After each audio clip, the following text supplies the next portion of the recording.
Le Tchad fête symboliquement aujourd'hui la 65e année de sa proclamation de l'indépendance. Et je voudrais me joindre à chaque Tchadienne et à chaque Tchadien dans ce moment d'émotion, ce moment de ressouvenir, ce moment de méditation, de réflexion et ce moment relatif de joie, pour souhaiter que le Tchad continue à s'apaiser, à se rassembler, que le Tchad rayonne et que cet immense pays participe à son plus haut niveau à l'émancipation africaine. Mais, vous connaissez le philosophe. Je ne vais pas évoquer la fête de l'indépendance tchadienne sans proposer une réflexion sur la symbolique, la portée, la valeur, la pertinence de cette indépendance. Comme vous le savez tous les pays d'Afrique qui sortaient de la colonisation française ont été l'objet d'un processus de décolonisation truqué, qui a consisté, pour la puissance coloniale française, à déclarer du bout des lèvres l'indépendance de ces colonies, tout en leur retirant dans les faits et à travers des accords iniques de coopération et de défense, la même indépendance. De telle sorte que l'indépendance qu'en 1960, on proclamait avec solennité, on proclamait avec joie, on proclamait avec optimisme, dans la plupart des pays qui étaient alors des colonies françaises, était une indépendance de bouche, un flatus vocis, car en réalité, l'armée française continuait à coloniser militairement les pays qui avaient été sous sa tutelle coloniale.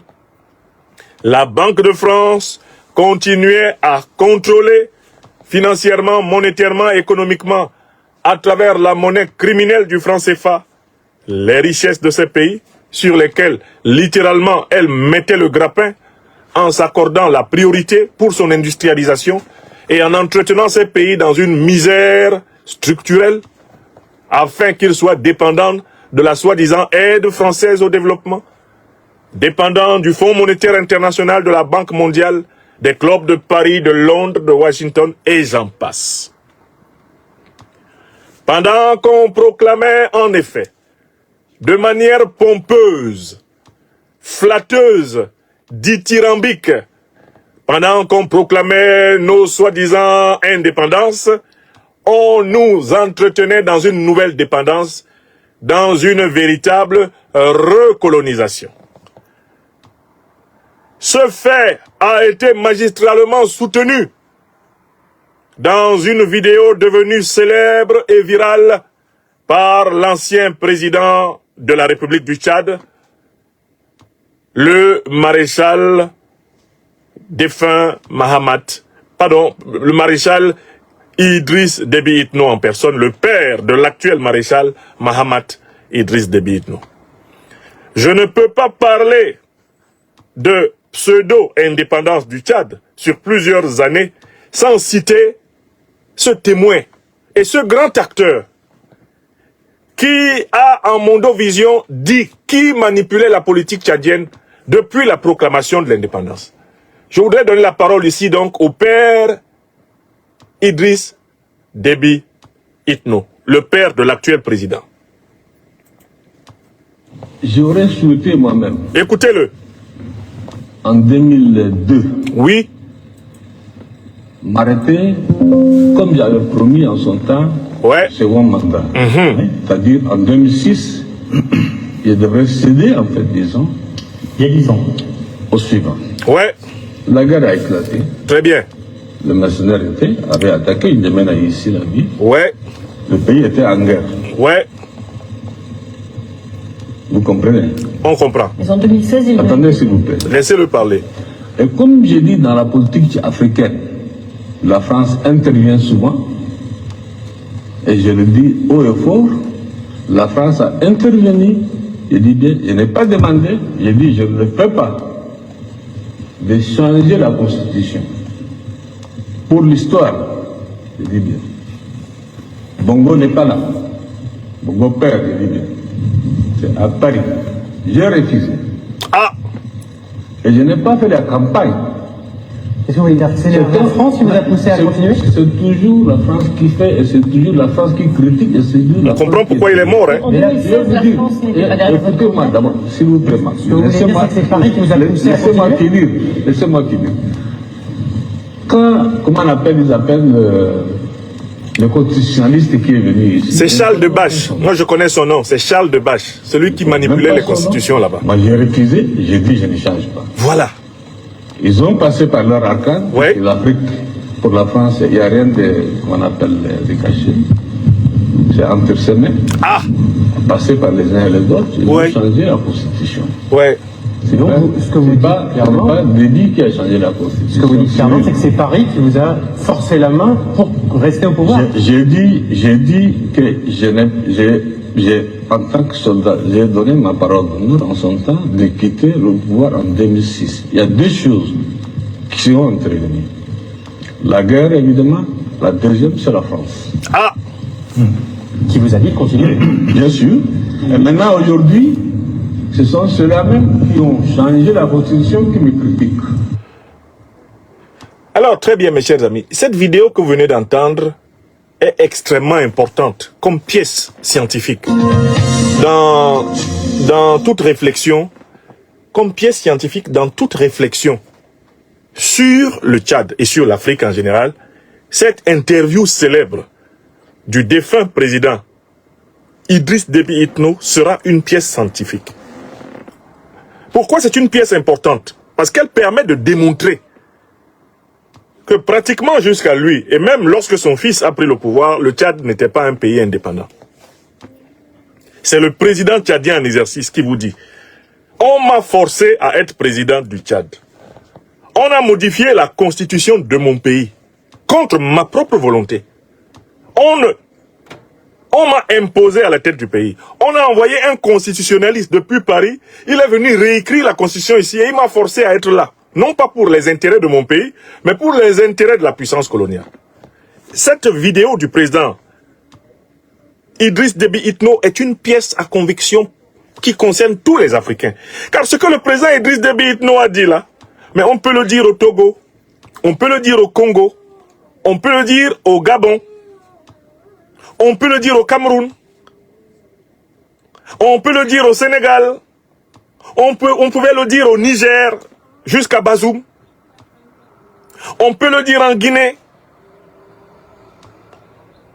La même puissance qui est supposée avoir reconnu les indépendances africaines est précisément celle qui les a sabotées. Et le témoignage de l'ancien président tchadien amène donc à comprendre qu'en 2025, la signification de l'indépendance tchadienne ne peut pas être la même que celle qu'il y a eu depuis 64 ans. La signification de l'indépendance tchadienne a changé. Et je vais vous dire en quoi cela a changé. Et ce sur quoi le peuple tchadien et les peuples africains doivent se soutenir pour travailler. Parce que en cette année 2025, le Tchad a commencé, et il a commencé fortement à partir de l'année passée, le Tchad a commencé à passer de l'indépendance proclamée, l'indépendance de bouche, à l'indépendance réalisée, à l'indépendance concrétisée, matérialisée dans les actes. De 1960 à l'année passée 2024, de 1960 à 2024, le Tchad était encore et tout simplement une république néocolonisée par Paris. Une république fantoche. Le Tchad était une pantalonnade de l'impérialisme occidental en général et du néocolonialisme français en particulier. C'est la vérité. Parce que même lors de l'avènement de l'actuel président au pouvoir, à savoir le maréchal président Mahamat Idriss Déby Itno, quel est le chef d'État étranger qui est venu l'introniser? Le 21 avril 2021, qui est venu introniser l'actuel président? Celui qui est venu introniser l'actuel président, c'est l'actuel président français, Emmanuel Macron. Ça s'est fait sous les yeux du monde entier. Or, ce que je veux dire aux Tchadiens et aux Tchadiennes aujourd'hui, c'est que pourtant, il y a quelque chose qui a changé. Pour la première fois, depuis 2024, le Tchad peut commencer à fêter authentiquement son indépendance. Parce que des actes d'indépendance, des actes réellement dignes d'entrer dans le concept d'indépendance, c'est-à-dire de souveraineté, ont été posés. Quels sont ces actes?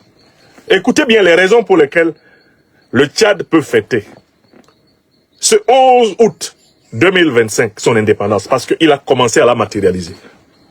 Premier acte par lequel le Tchad a commencé à matérialiser une indépendance qui n'était que sur le papier. Le Tchad a mis fin à l'occupation militaire de son sol par les troupes néocolonialistes françaises et impérialistes américaines. Écrivez acte 1. Et le Tchad n'a pas fait simplement cela sous la forme d'une déclaration ministérielle, non. Le Tchad a commencé par rompre les accords de coopération et de défense qui dataient de la période coloniale. Le Tchad y a mis fin.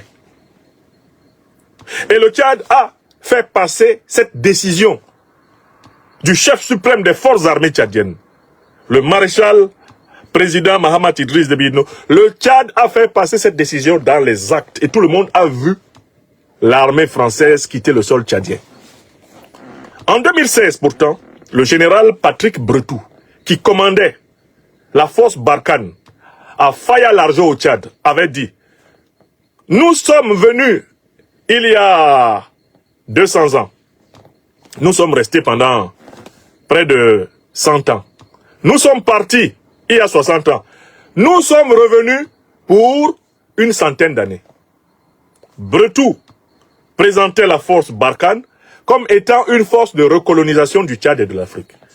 C'est une déclaration du général Bretou sur le tarmac de l'aéroport de Faya-Largeau lors d'une revue de troupes de Barkhane.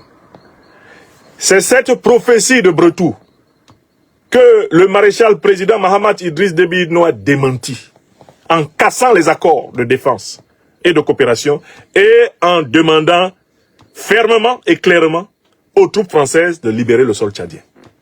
Ça s'appelle un acte de souveraineté. Pour un tel acte-là, un pays a le droit de fêter son indépendance.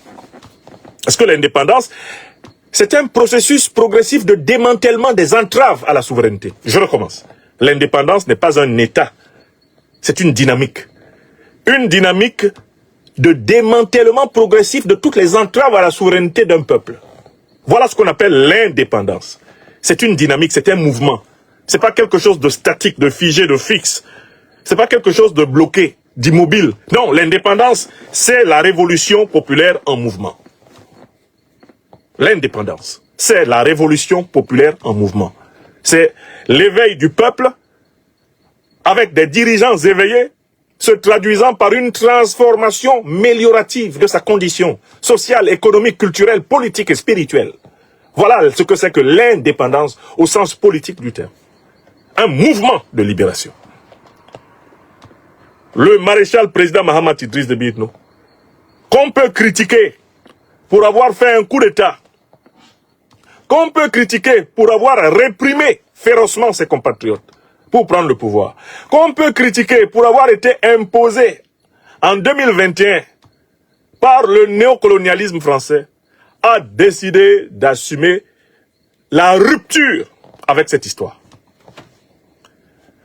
Et je sais personnellement aujourd'hui pourquoi il a décidé d'assumer cette rupture. C'est parce que son père avait commencé à dénoncer cela. Il y a une dizaine d'années, son père avait commencé à le dénoncer. Le maréchal président Idriss Déby Itno était fatigué d'être utilisé contre son peuple par le néocolonialisme français. Il en était fatigué. Depuis son adolescence, Idriss Déby Itno avait été utilisé par le colonialisme et le néocolonialisme français dans toutes les guerres du Tchad. Il avait été utilisé pour soutenir Hissène Habré et combattre Goukouni Wedei. Il a été utilisé pour renverser Hissène Habré. Mais une fois qu'il renverse Hissène Habré, pour empêcher que lui, il réalise sur le plan économique, social, politique, davantage de choses que Habré, les mêmes qui l'ont fait servir à renverser Habré vont le déstabiliser pendant tout son règne. Et c'est ce qu'il dit dans la vidéo que vous avez écoutée. Les mêmes qui m'ont mis au pouvoir sont ceux qui ont passé le temps à organiser la guerre contre moi pour que je n'ai jamais la force de réaliser quelque chose qui puisse sauver mon nom. Et c'est pour cela que le maréchal président Idriss Déby Itno était devenu amer. Il disait, je ne suis pas un homme heureux. Je n'ai pas eu de jeunesse. Je n'ai pas eu d'adolescence. Je n'ai pas eu une vie normale parce que j'ai passé toute ma vie en guerre. Mais qui a fait faire la guerre à Idriss Déby Itno? Les guerres du Tchad ont été organisées par le néocolonialisme français, qui nourrissait autant le pouvoir que l'opposition. Il y a un livre ici, Anne-Sophie Poiret, Mon pays vend des armes, dans lequel elle démontre que lors de la guerre entre la Libye de Kadhafi et le Tchad de Hissène Habré, l'industrie militaire française fournissait autant la Libye que le Tchad. Il y avait des conseillers militaires français en Libye, en même temps que des conseillers militaires français au Tchad. Et tout ce monde-là s'amusait de voir comment les Tchadiens et les Libyens s'entretuaient. C'est démontré dans une enquête journalistique de Madame, Poiret. Un livre intitulé « Mon pays vend des armes ». Il est dans la bibliothèque au fond là-bas, je le vois. Donc en fait, le président Idriss Déby Itno, le père, s'était rendu compte qu'on l'avait utilisé contre son propre peuple et même qu'on l'avait utilisé contre lui-même. Que depuis son enfance jusqu'à son âge adulte, on l'avait mis au pouvoir en même temps qu'on avait organisé des guerres contre lui pour l'obliger à tuer. Et il a fini par être tué. Oui! La leçon d'éveil de l'actuel président tchadien, le maréchal président Mahamat Idriss Déby Itno, lui est venu du type de mort que son père a connu. C'est la mort de son père qui l'a réveillé. Parce que son père avait commencé à dire « Je suis fatigué d'être utilisé contre mon propre peuple. Je suis fatigué d'être imposé au pouvoir par des gens qui par la suite arment l'opposition pour me combattre. De telle façon que personne ne peut rien faire au Tchad. Le progrès n'est pas possible, on est en guerre tout le temps. » Idriss Déby Itno avait fini par comprendre ça, qu'il était utilisé comme une marionnette. Tout comme plusieurs groupes armés contre lui étaient en fait armés par les mêmes patrons. Ça veut dire qu'il arme le pouvoir, il arme l'opposition, il divise le pays et il en profite pour piller les richesses. C'est ça le colonialisme, c'est ça le néocolonialisme, c'est ça l'impérialisme. Diviser pour mieux régner. On t'installe au pouvoir, mais on crée une opposition armée contre toi pour que tu fasses les 4 volontés de celui qui t'a placé au pouvoir. Surtout quand on voit que tu es trop courageux et que tu pourrais vouloir servir vraiment ton peuple. La problématique du nouveau président tchadien, Mahamat Idriss Déby Itno, c'est que son éveil est né du genre de fin que son père a connu. Il a vu que son père avait connu une fin de vie dans l'ingratitude de ceux à qui il avait servi. Le maréchal président Idriss Déby Itno a essentiellement servi le néocolonialisme et le colonialisme français. Et quand il a voulu agir en patriote africain, quand il a voulu agir en nationaliste tchadien, il s'est mis à parler, à dénoncer cette manipulation, ce double jeu, cette duplicité. Il a été tué. Il faut que les Tchadiennes et les Tchadiens sachent que c'est de là que vient la prise de conscience de leur président actuel. Il s'est rendu compte que lui aussi, on voulait l'utiliser pour combattre le peuple tchadien. On veut l'utiliser pour écraser les Tchadiens de toutes les ethnies. Hein. Que ce soit des Zagawa comme lui-même, des Goran comme l'ethnie de Habré, ou que ce soit des Tchadiens, des ethnies du sud, des Moundans, etc. On veut que toute sa vie durant, le maréchal président Mahamat Idriss Déby Itno passe le temps à les mater. Mais on ne veut pas non plus que, parce qu'il les aura matés, ils soient suffisamment forts pour développer le Tchad. Voilà pourquoi on arme ses opposants en même temps qu'on l'arme. Et on lui dit d'aller doucement. Ce qui permet de continuer à exploiter le Tchad. À utiliser le Tchad, à piller le Tchad. Un pays divisé est un pays aisé à dominer.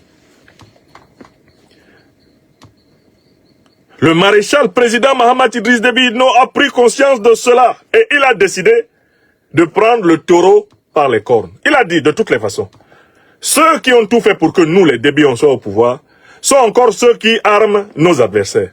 Bon, maintenant, cette fois-ci-là, je vais chercher des alliances avec ceux qui sont prêts à me soutenir pour que je fasse quelque chose pour mon peuple. Je vais essayer, moi, de trouver des alliances avec des gens qui vont me soutenir pour que je fasse quelque chose pour mon peuple. Je sais que j'ai beaucoup d'ennemis au Tchad. Ma manière d'arriver au pouvoir et les 30 années de pouvoir de mon père sont contre moi. Mais si je réussis à délivrer le Tchad de la domination colonialiste, néocolonialiste française et occidentale en général, si je réussis à trouver des alliances fortes pour développer mon pays, construire des routes, construire des hôpitaux, si j'ai réussi à doter mon pays d'écoles, de collèges, de lycées, d'universités, si j'ai réussi à moderniser mon pays, les Tchadiens pourraient me pardonner.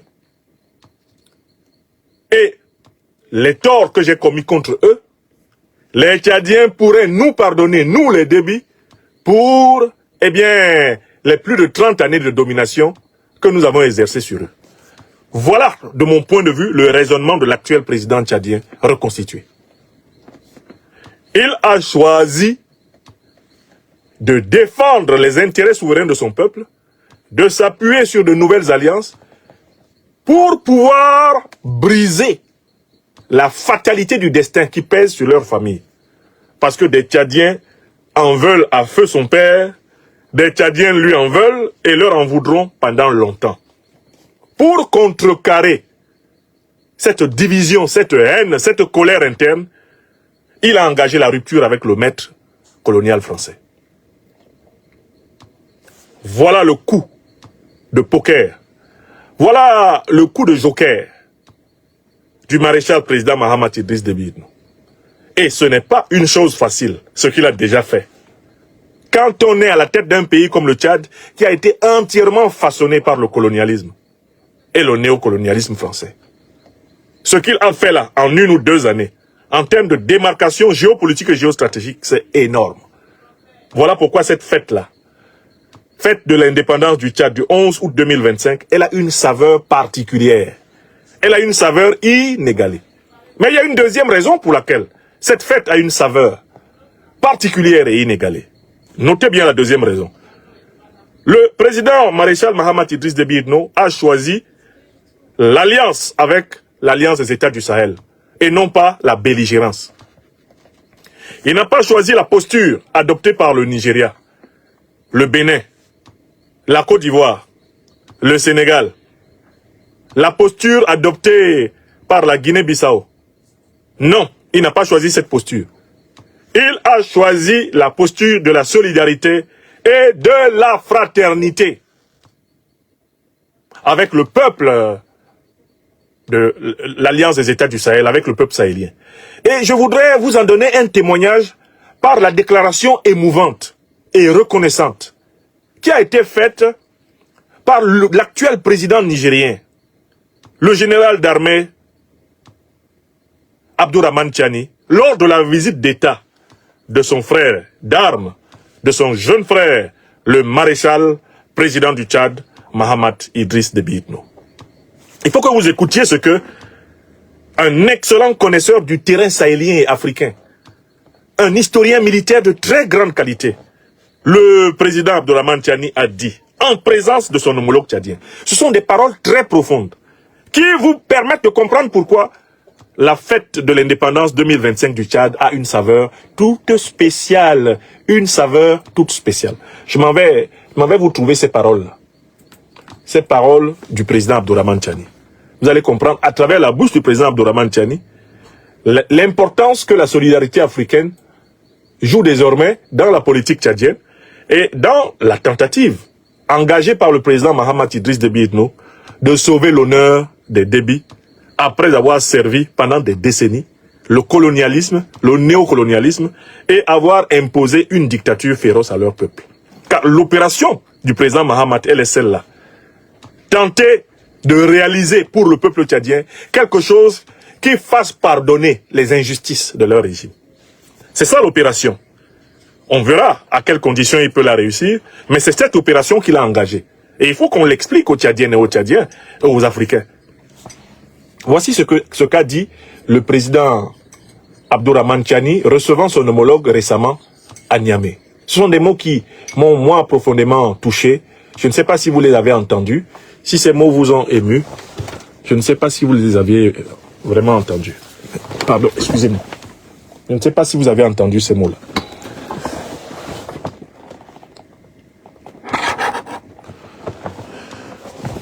Et donc, je recherche cet extrait d'allocution du président nigérien qui était vraiment particulièrement touchant.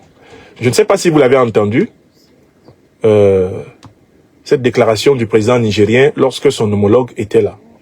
Moi, il est difficile qu'une telle déclaration m'échappe, et surtout la portée politique de la déclaration. Voilà, je remonte un peu le fil, je l'avais publié sur ma page, Facebook, si je ne m'abuse, sans quoi j'irai sur le site officiel direct de la présidence de la République du Niger. Mais j'avais publié, voilà, hop.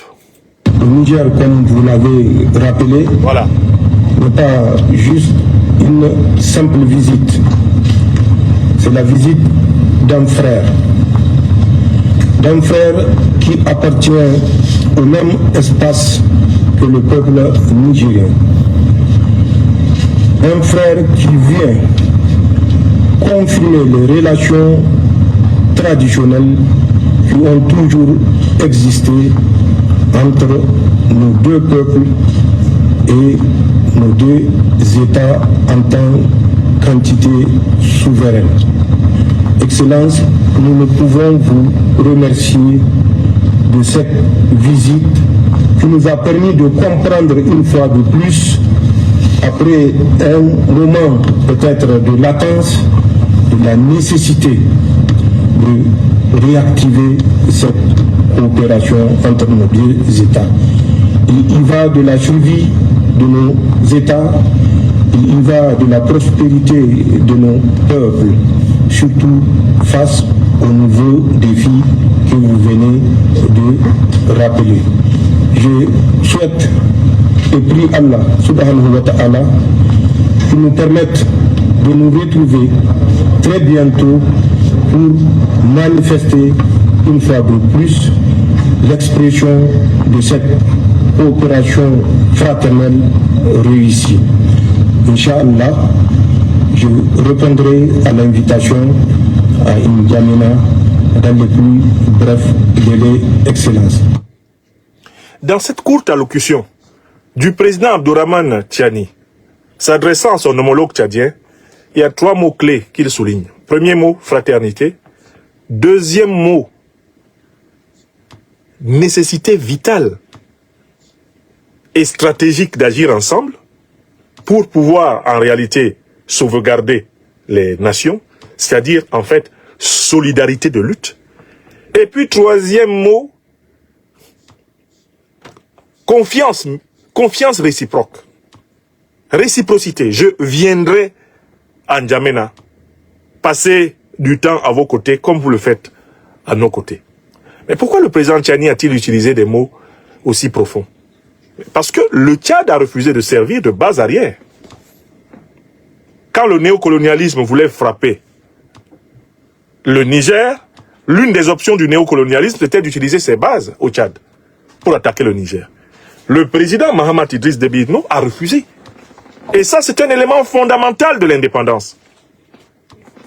On n'est pas indépendant si on n'est pas souverain dans le choix de ses partenaires, dans le choix de sa diplomatie. Le Tchad a refusé en toute souveraineté de servir de base arrière pour la déstabilisation du Niger.